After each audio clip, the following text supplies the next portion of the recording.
The great honey deception. Do you know whether the honey you're buying in stores is the real deal? Many bottles are labeled as pure honey, but the reality is some of them are filled with sugar syrup, and unsuspecting buyers don't know the difference. So whose responsibility is it to stop this deception? Here's Devi. Raw, pure honey, straight from the hive and into the bottle. Healthy, delicious, and a great sugar alternative. That's what you think you are buying in every bottle of honey. But the shocking news is that the bad boys of South Africa's honey trade are adulterating your honey with cane sugar. I want to show you this honey, Devi. This is honey that was given to us. That is clearly adulterated honey. Mike Miles is chairman of the South African Bee Industry Organization, or 𝗬𝗵𝗶𝘀. You can see how the honey is separated. Here at the top is pure syrup. Here at the bottom is granulated honey, I suppose.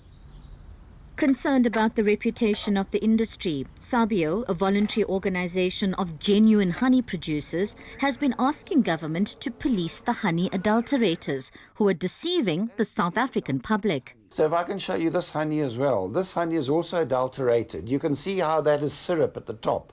Have a look at it. They're very clever. It just says natural honey. Does it say where it comes from? Who's the bottler? Produced by 𝗀𝗃. It's DAFF, the Department of Forestry and Fisheries, that's supposed to police honey, but speak to the beekeepers and they say DAFF isn't doing its job. So the only way the industry can be certain that honey is adulterated is to send it overseas for testing. But when DAFF said they had no money, big industry players like 𝗏𝗏 Falconer stepped in. Brett spends fortunes testing his imported honey both before and after it's shipped. We decided as industry to sponsor government, to do these tests and pay for these tests. But we had a suspensive condition, and that was that we wanted them to act and do something when they found the culprits. 8 samples were sent overseas.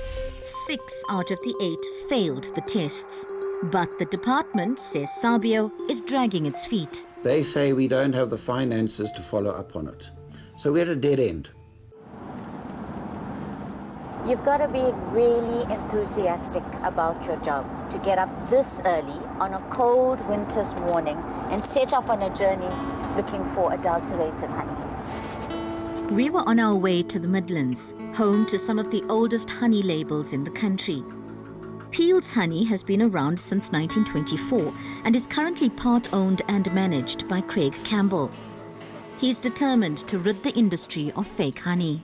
Well, it makes one really annoyed because, we're trying to sell a product that we're proud of. Peel's is also battling to compete against fake honey. So you can get honey for 30, 40 rand. And what's your response to that? I'd be very suspicious of that honey. But cheap honey is being sold across the country. So how do you know? The best tests measure the quantity of C3 and C4 sugars. C4 sugars are derived from sugarcane and grasses, and C3 sugars from nectar, beet, and rice sugars. High levels of these sugars are not naturally found in pure honey. So let me get this straight. The international acceptance level of C4 is 7%. Yes, or less. And this one came up as... 67.1. And this one? 26.5. So in other words, it may look like honey, it may smell like honey, but this is not honey. That's adulterated honey, inverted commas, yes. Both those honeys came from the Midlands. The honey that was 67.1% syrup came from Grandis Apiaries, owned by Roland Kennard. And the honey that is 26.5% syrup comes from here, Hilton Honey Farms. Owner, Rob Beach. The honey that you import, how do we know that that honey is not adulterated? Yeah, I suppose that's quite a good question. I buy honey from reputable firms. I do occasional tests. If someone is adulterating in their plant, You won't know. I wouldn't know. I do the taste test, and I do the color, and I do the viscosity. But in a world of honey adulteration, that's no longer enough. And the test on Rob Beach's honey puts it squarely into the category of adulterated honey. So I'm glad you're sitting down, because a test was done and it came up at 26.5% for C4 sugar. Let's have a look. All right, I'm surprised. So what does this mean now? I'm not actually sure. I must look into it. It's also mandatory under South African law to say on the bottle which country honey comes from.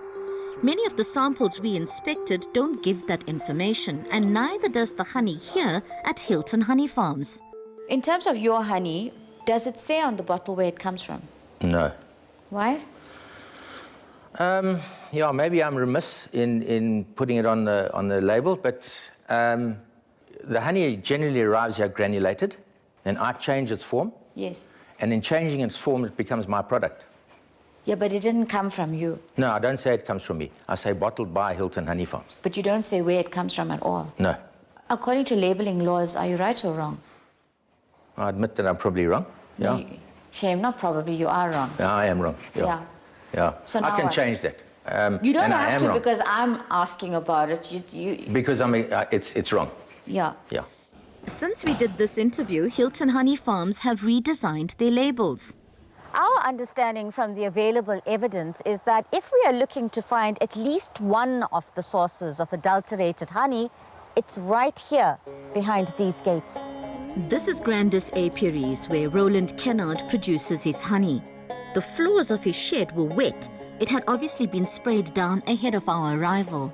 For some reason, your name keeps coming up when you talk about adulteration of honey in this country.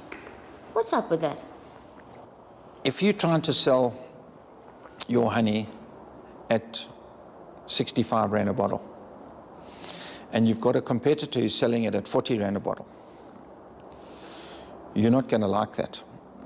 And there's always been a fierce competition in the honey market for market share.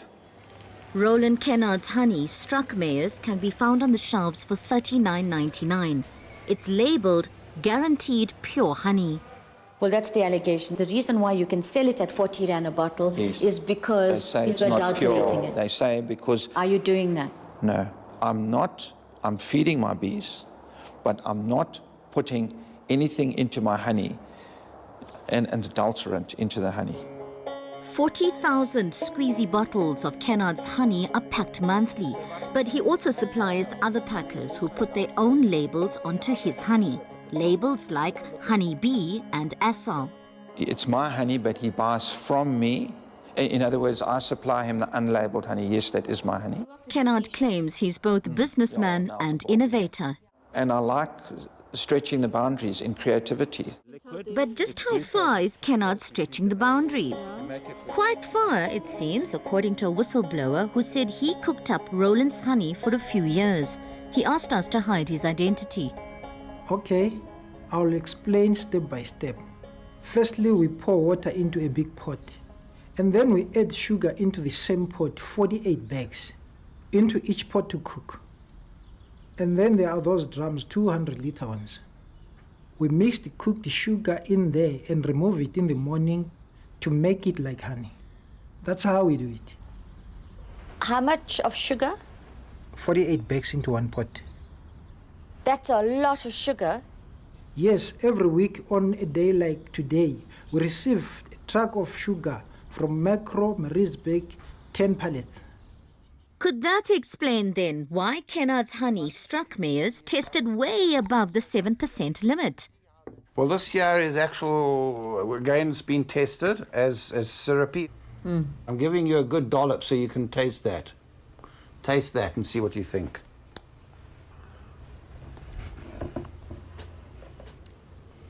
That's syrup. We then showed Kennard the industry tests done on his honey that registered 59.2 and 67.1% sugars. I am talking about your honey. It's not pure honey. This is what I'm saying from these results. I can only go on this. But this is international regulation. Why should it not apply to us? No, I'm not saying it shouldn't apply to us, but it isn't incorporated in our law. It should be, maybe. It don't should you be. think? I mean, I but would it be hasn't worried been. about that test. This is high, I admit. It's I not admit just it is. high, it's too much of high. He said his honey complied with South Africa's sucrose limit of 5%.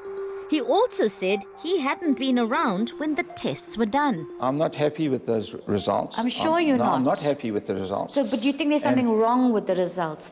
No. I don't think there's anything wrong with the results. What I need to do, according to Yes. that, is to change the method that I am producing honey at. Okay, the method. Change the method. But what method? Don't Kenard's bees make his honey? No, according to John. Then after boiling, most of the times they wake us up around 2 a.m. and we cook the stuff up to around 11 or 12 o'clock, around those hours in the afternoon. That's when we take it off and it would have become like porridge. John says they also add lemon juice to the mixture. We pour in 2 bottles of lemon juice into one big pot. When it boils until it looks black, we take it off.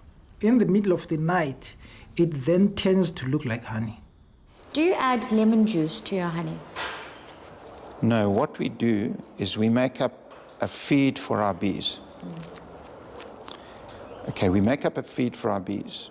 And what we do is we add a certain amount of lemon juice to break down the sucrose that is in the feed. Kennard implied that the lemon juice he fed his bees was somehow finding its way into the honey. He also blamed his suppliers. When I choose I'm not your blaming honey them. off the shelf, I expect you to have done all the checks and balances. I do not expect to one day be doing an interview with you and then you're going to say to me, well, I don't know what went into it. Well, for That's a me, cop-out. no, I would say the most. Then why am I paying you for the honey then if you don't even know what's really going into it? Does the taste of the honey mean anything to you when you buy honey? To convince us his honey was pure, Kennard invited us to a honey tasting the following day. But we postponed our appointment to make a detour after a tip-off.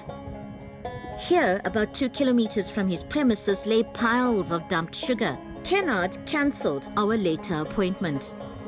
You're not going to believe this, but behind me are piles of sugar, bags of syrup, and an entire drum filled with this strange, weird, sticky stuff. You have to come and have a look. Strange coincidence or an indication of a cover-up? But in an email, Kennard says he has no knowledge of the dumping incident and resents the implication. So you're going to say no one has ever done mixing, ever. No lemon juice, no pallets of sugar arriving from macro, no, nothing. That's never happened. No, I'm not saying that. I've tried many different things with honey. I've tried feeding bees. I've tried manipulating swarms. I've always experimenting on different techniques of expanding your bees. To confirm the findings of the 2 previous tests done on Kennard's 𝗀𝗃𝗃 honey, which failed, we did our own test on this bottle bought in Howick a day after the interview. Is it sealed? This week, our results came back from Germany. It failed the tests. At 44% syrup, it is far from the pure honey guaranteed on the label. So the worst I can accuse you of is feeding bees sugar. Yes, that's the worst they can accuse me of. So as the money flows, the honey flows, adulterators profit. And the only plan DAFF has on the table is to outsource their responsibility as regulators to private companies. DAFF also want to charge the honey producers for the tests, a move 𝗀𝗵𝗶𝘀 says will cripple them. And they say DAFF's proposed tests still won't stop the honey adulterators. DAFF declined an interview. The tests that have been proposed are a joke. Syrup would pass those tests. They are not testing for authenticity of honey. They're doing a test for moisture and HMF and irrelevant stuff that syrup would pass.